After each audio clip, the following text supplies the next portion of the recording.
Mission accomplished. Okay.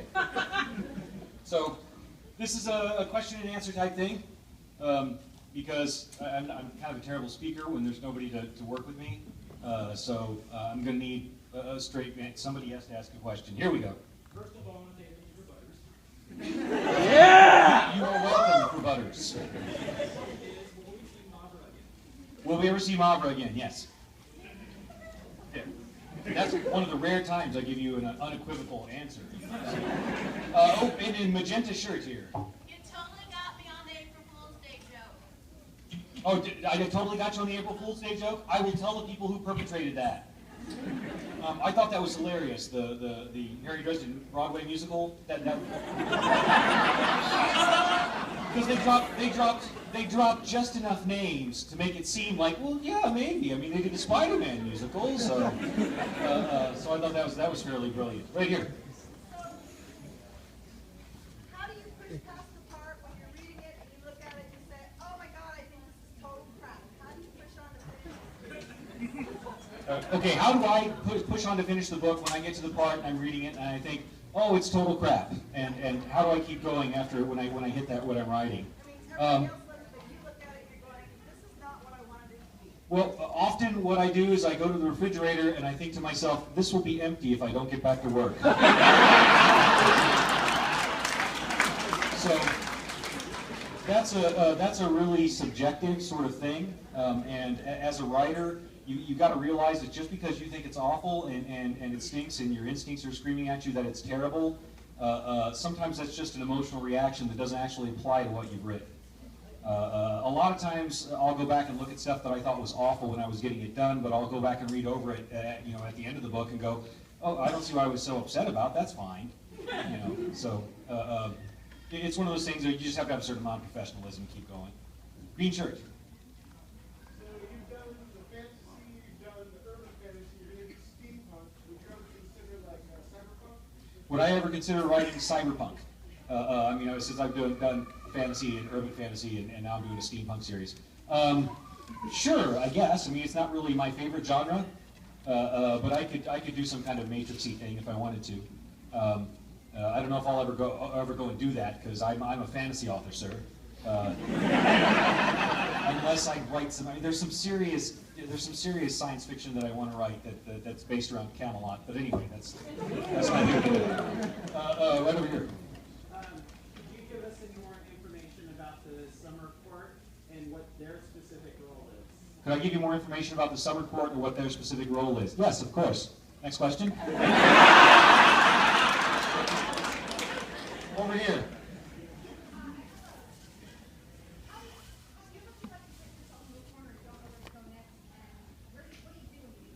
Have I ever felt like I've written myself into a corner and don't know where to go next? And what do I do when that happens? Yes, I do that all the time. And you keep going. You find a way to keep going. You go back and change something. You cheat. You do something to change the situation your character's in, and you make something cool happen. Anytime you're stuck in a corner like that, you don't have a problem. You have the opportunity to do something really cool. The only challenge is to figure out what the really cool thing you need to do is. But you have to realize when you're writing, that's not a problem. That's your brain telling you got an opportunity to make something awesome happen and you're missing it. So go back and figure it out. Right over here. Do you have an end plan when you start? Do I have an end plan when I start? Oh, yeah. Yeah, I've got to. I've got to know where the end is going to end up. I always know at very least, I know where the book's going to start, where the book's going to end, kind of a big old flashy high special effects budget scene in the middle, and like a bunch of one-liners that I want to do. So, right here. Can you give us more information about the new steampunk book? Can I give you more information about the new steampunk series? It's done. It's not done. The first one's about 80% done. I was going to have it finished before I left on this tour, except there was this horrible dental issue. Which did you know that teeth can explode? Teeth can explode. Did you know that they can give you Novocaine shots directly into the tooth? They can do that. You don't want them to do that. Oh my God. Anyway, but back to the steampunk series. Right now it's contracted for 3 books. It's called The Cinder Spires. The first book is called The Aeronaut's Windlass. I would like to say that people are going to love it because it's got a cool world and it's got great characters and there's a lot of humor and action and it's very, kind of intricately plotted. But really, that's not going to happen. They're going to love it because of the cats. I mean, honestly, I never should have written that little bastard. He's going to totally upstage the entire rest of the cast. Right here, sitting down. Do you have a favorite or least favorite character in the Dresden Files universe? Do I have a favorite or least favorite character in the Dresden Files universe? No, not really. I kind of like them all. They're characters that there's nobody that I really don't like writing because I'm a petulant child and I wouldn't want to do my job if there was somebody I didn't like to write. But there's nobody that I just go, oh, I'm only going to write him or they're special. I want to torment them all equally. Over here. I got a statement and a question actually. First question, what's going on with Oregon? Because it went dark in Ghost Story. They just said it went dark, that's all they said. I mean... Oh, right. Yeah. Yeah. The Paranetter's lost is what happened, but anyway. Okay, basically, I was one of the 2 guys in Oregon chose to do the Dresden Lives LARP, and it would really help me out if I could get some more information. The other question was basically, I'm throwing a character creation get-together on Sunday. You're probably going to be busy, right? Not only am I going to be busy, I'm going to be like across the country, so yeah. Oh, well, thank you. That's nice. But I can't play the Dresden Files game. No, I wasn't asking you to play, just the character creation. Oh, okay. Right, yeah. But I'm like the only person who can't play the Dresden Files role-playing game on account of I'm a power gaming weasel, and it would be completely impossible to GM me. I mean, can you imagine having a discussion with me? No, it is that way, and I'll write it that way in the next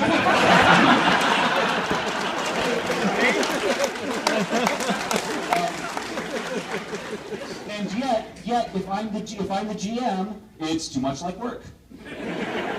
So, but I'm glad everybody else is having a good time with it, though. Here at the very back in the hat. Am I ever going to write more Spider-Man? Probably not. Marvel doesn't really pay you in money. I mean, that wasn't the reason I wrote the first Spider-Man to begin with, because it was already, I took a huge pay hit to write that. I wanted to write it because I wanted to write Spider-Man. But I don't know if I'll be doing any more with them. There's other people who are interested in asking me to play with their product. I might be doing that at some point. But okay, right here.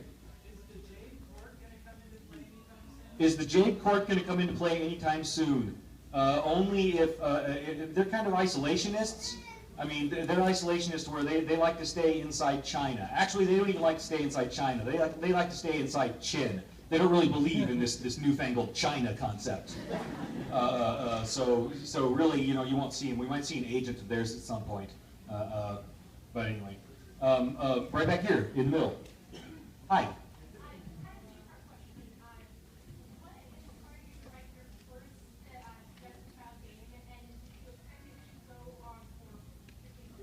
What inspired me to write my first Dresden Files book, and did I expect it to go on for 15 books? I originally started writing the Dresden Files, I'm in my writing class with my writing teacher, and she's been trying to teach me good stuff for years, and I've been resisting it because I knew better. Because I had a degree in English literature with an emphasis in creative writing. So, I knew what I was talking about, whereas she had merely published 40 novels. One semester I decided I was going to prove to her how wrong she was. The means I chose to employ, I decided I was going to fill out all her little worksheets, I was going to do all the little forms and outlines, and I was going to be her good little writing monkey, and she would see exactly what terrible cookie-cutter pablum crap emerged from that kind of a rigid process. And so I wrote the first book of the Dresden Files. Which showed her. She said after she read the first chapters, "You've done it." And I was like, "What?" Because, I mean, she was a harsh critic. I mean, like, she would, read a chapter, roll it up, lean across the desk, and bat me on the head with it and say, "What were you thinking?" And she was that kind of critic. And she said, "This will sell." And I'm like, "Really?" She's like, "Yeah, you should plan what you're going to do with it." And I'm like, "Okay." And I went home and I came back to the next week's session and I said, I've got an outline here for a story about 20 books long with like a big old apocalyptic trilogy at the end. Do you think that'll be good? And she's like, and she kind of looks at me because she understands that I'm too stupid to understand that I'm never going to sell that many books. The odds against it are astronomical, but she doesn't want to discourage me. So she just kind of looks back at me and gives me this slow blink and says, yeah, I think if you can sell 20 books, should be doing fine. Like that. I mean, it was the most dry, deadpan response. I love it, looking back at it. But because I didn't know it was impossible, I went ahead and did it. So yes, I thought it would be here because I have an outline for 20 books and then a big trilogy at the end. Let's see, over here. How do you write Chicago so well? How do I write Chicago so well even though I don't live there? I don't write it all that well, I think. Well, then you should know that there's no parking lot around the baseball stadium in Chicago. Who builds a baseball stadium without a parking lot? That's crazy. Where do you tailgate? But the answer is Chicago. They do that there. I missed a lot of details early on because, you know, I didn't break minimum wage as a writer until about 2008. And there wasn't a lot of travel budget for going to Chicago for research. But now it's much easier. Now I have all kinds of fun because not only can I go, but, you know, the internet has expanded and Google has expanded. You know, when I was writing Skin Game, I was writing this particular fight scene where one of the bad guys kicks a car out in front of one of the good guys. And then I'm like, wait a minute, I know exactly where they are. Let me check that on Google Maps. And I went down, and I could very clearly see the no parking signs on either side of the street, all the way up and down that boulevard. So I'm like, oh my God, what do I got to do? Oh wait, no, it's fine. They have these giant concrete planters there, and you can kick one of those. So that's made the research easier. I had a guy who worked in Chicago SWAT come up to me and say, hey, when you wrote this scene in this short story with the sniper on the roof and you specified which lights had gone, he put out and everything, you know, I really want to know who you talked to about that when you were setting that up, because we sort of like to keep track of people with that kind of knowledge. And I looked back at him and said, I did that. I did that with Google Earth. And I just kind of figured it out. He goes, oh, damn, I hate the internet. Here at the very, very back. Hi.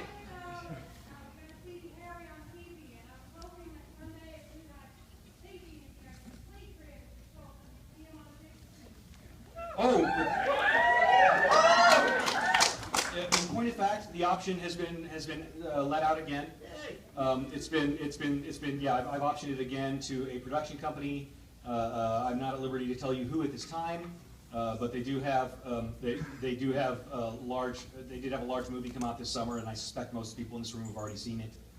We will see if it actually turns into anything. Although personally, I would much rather see it. I mean, I'm looking here. I'm looking at you, HBO, and I'm noticing that True Blood is only on for one more year. You don't have an urban fantasy anymore, so we'll see what happens. I don't know. It's Hollywood, so nothing is settled until the check is cleared. So we'll have to see it. Yeah, right here. I was just wondering, I mean, there's lots of references in the Dresden Files, you know, animated Lord of the Rings, Batman, X-Men. Is there any references that you wanted to make that you thought they were too obscure? References that I wanted to make that I thought were too obscure. You're asking the guy who wrote in a reference from They Live. And another one from The Black Hole. You know, no reference too obscure. But I'm not a terribly complicated person, so I don't have a lot of obscure knowledge, I think. I guess I could drop a reference from that horrible Rutger Hauer movie with some kind of with the alien thing, and they need more guns. Was it Split Second? Okay. Oh, well, that's the only time you can watch a movie like that. It's 2 in the morning. Back here.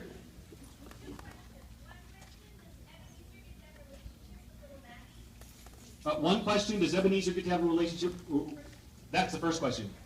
Okay, does Ebenezer get to have a relationship with Maggie? Well, you just want me to tell you? I gotta go by that. I mean, come on. Although if Ebenezer was really all that close to his family, you'd think he'd have been around Harry more. But anyway, here in that. Are you going to hear more about the Oblivion War? If you did, that would make it last longer. Come on. Possibly I might use it elsewhere. I might use it if I spin off something or something like that. No, I mean, no. The number one people on the list of people who cannot know about the Oblivion War is wizards. You can't allow the wizards to know about that stuff because they just can't let it go. And they live for forever, so you got to wait for centuries before they die, and hopefully the knowledge dies with them. You know, and they're always writing books and maintaining libraries, and they're incredibly annoying for people who just want you to forget about stuff. So you were talking about your outline. How detailed is your outline and or character history? How detailed is my outline and or character history? It is exactly as detailed as the fan Wikipedia. Actually, it's a little more detailed than that. When I first wrote the series, I wrote a series of 2-sentence summaries of each book, and so I still have that. I made D&D character sheets of all the main characters.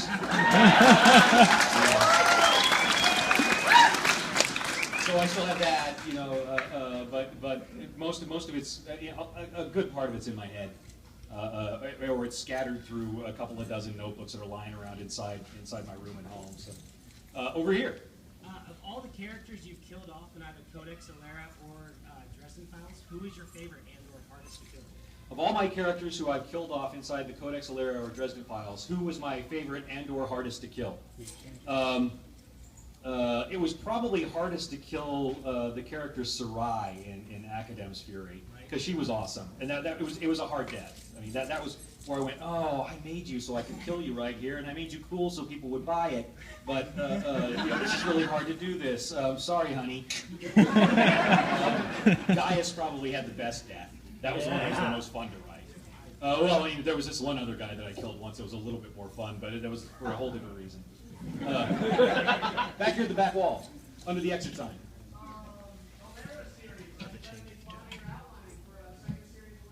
Have I done any plotting or outlining for another Alera series? Nope. I've got a few ideas of where I could go back if I wanted to, but it's not on the table right now. I figured it out once, and I'm going to have to live to be 153 years old to get all the books written at my current pace, and all the stories that are in my head. So, you know, I mean, I've got a whole bunch of next story to get to that's going to explode if I don't let it out of my brain. I'll be working on that. I could go back to Alera someday if I have to pay off my gambling debts or something. At the moment, not yet. I got a whole bunch of other things to do that will also be fun and cool. Right here, young lady. Yes, you. What did I have to do to get my first book published? I had to pull my head out of my nether regions, mostly. There was a whole bunch of writing. Actually, I had to write about 8 books before I wrote one that was good enough to sell. And those books were awful, and it took a long time. I had to travel around the country and meet various editors and agents at conventions. I had to put up with a whole bunch of people asking me every Christmas, when are you going to get a real job? I mean, there are all kinds of things like that. And that was really satisfying, too, because at one point I was able to go, you know what? I think I just won't. You know, after 12 or 13 years of, when are you going to get a real job at Christmas? It's like, okay, cousin, no, I just won't get a real job. Oh, no. Right in the middle.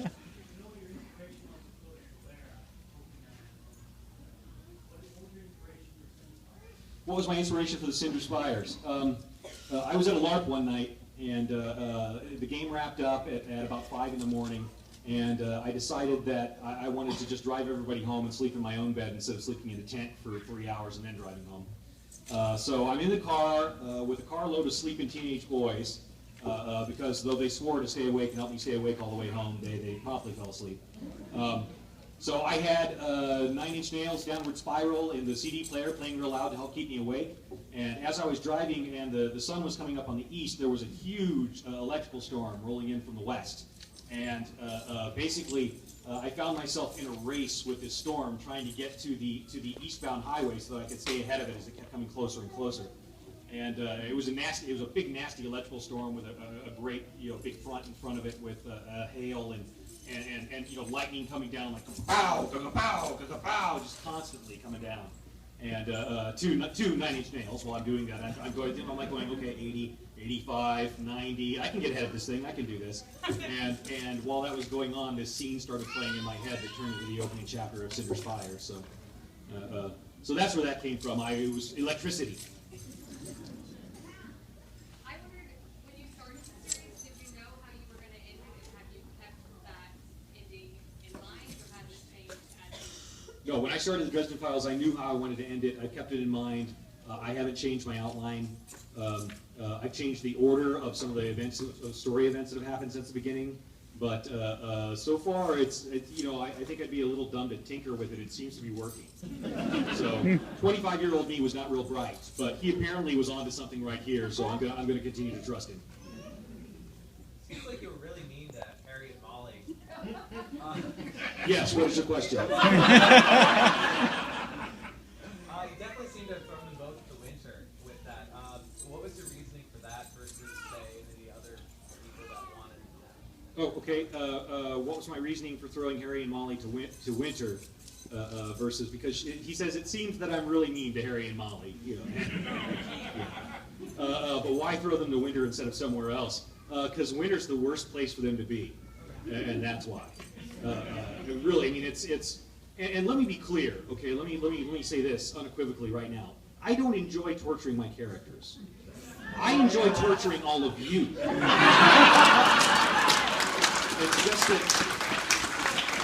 It's just that my characters are really the only way I can do that without being locked away. So you know, that's kind of what I do. Let's see right here. Speaking of torture, when is your next book coming out for the... Speaking of torture, when is the next book coming out?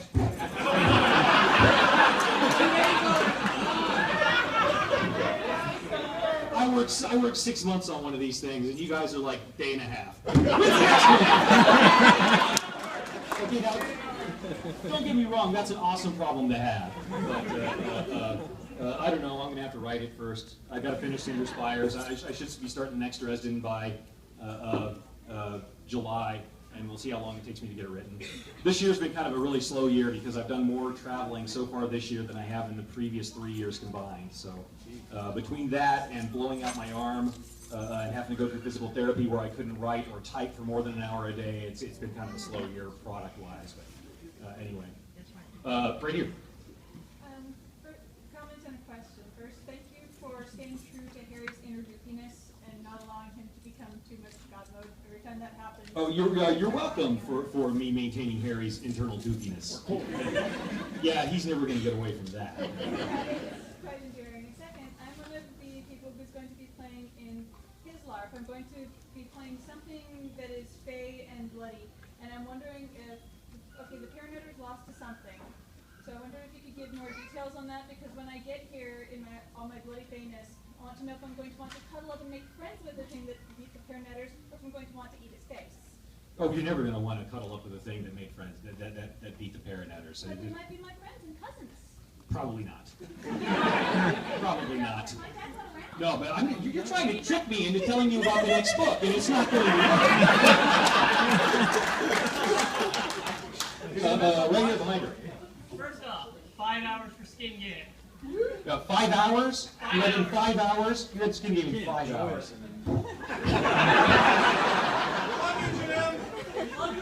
Okay, thanks, guys. What?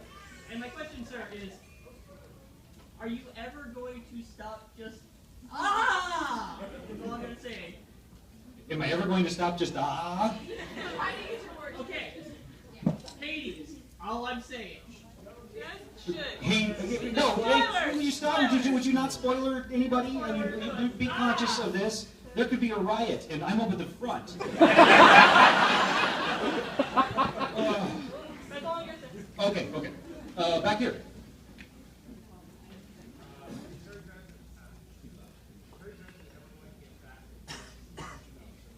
Is Harry Dresden ever going to get back to Dresden Investigations, to his office and such? Maybe. On the other hand, maybe not. You know, that's one of those things that I'm not going to tell you. Over here.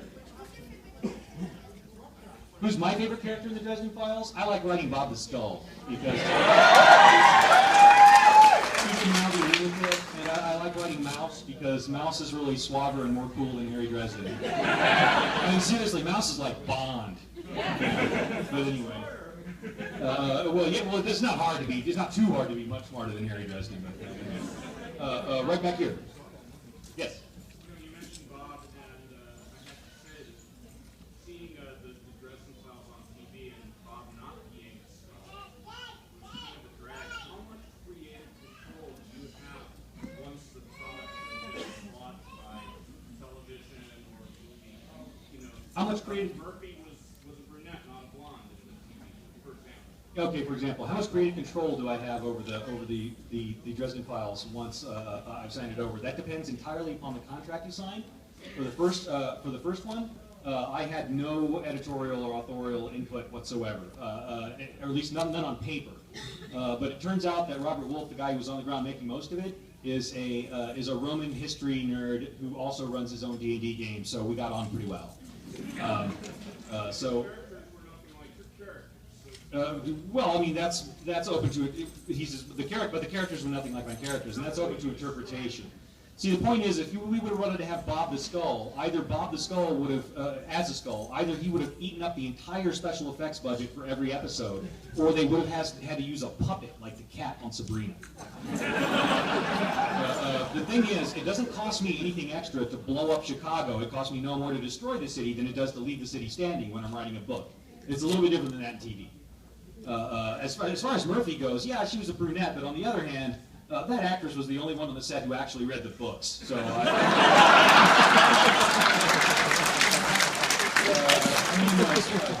right?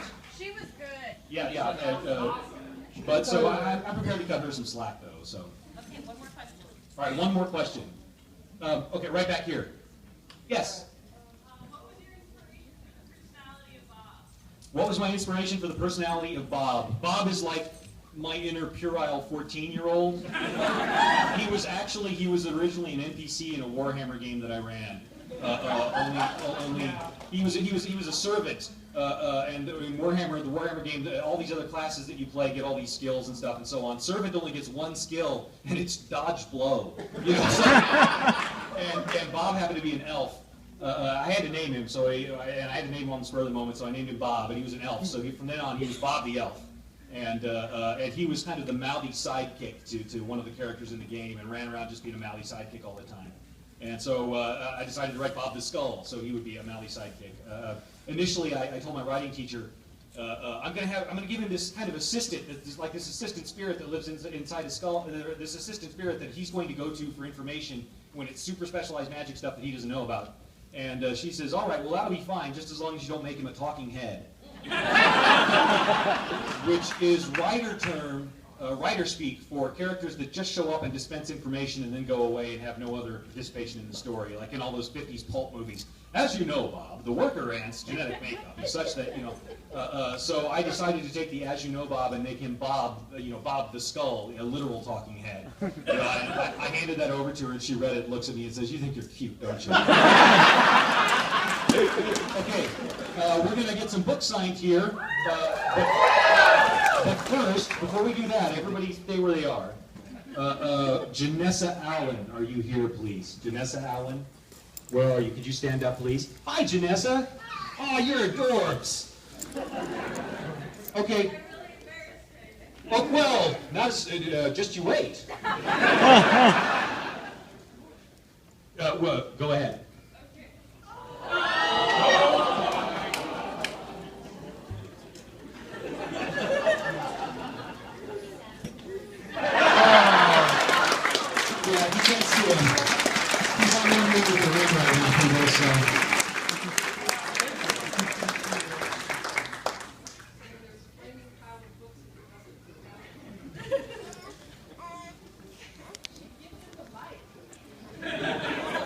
This is their moment, guys. Come on.